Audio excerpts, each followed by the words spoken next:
right? These are all 3D printed panels.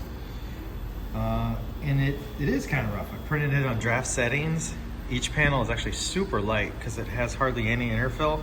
But if you look real close, check it out. Look at those like kind of unsightly holes.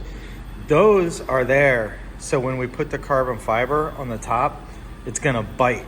It'll bite into the panel, and those are like pegs, and they'll help it stay on.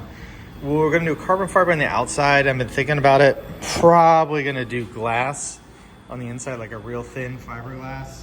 And we'll do it while the material is still, I guess they might call it green, so that there's gonna be a bite between front and back. We're gonna make kind of a composite type panel. But I just wanted to show kind of some perspectives on what the car is starting to look like. These are vents up on the top of the wheels to let some of the air out. We'll do 3D printed brackets that could be adjustable. Also for the sides, since there's a lot of heat from the LS1 and the headers, we got some vents over there too. But the top vents are mostly for aerodynamics.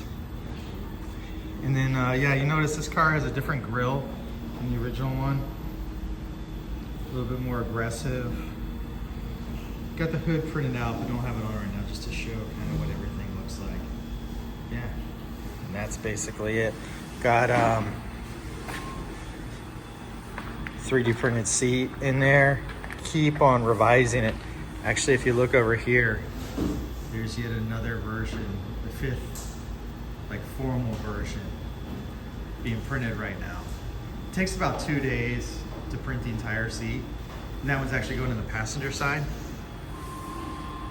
But it's really comfortable. It's surprising. And hopefully it's gonna get better. There's the dash again. So what we're doing actually down here is we're gonna put the PCM under that seat. So it's a really nice kind of safe location, still have some storage behind it. So there you go.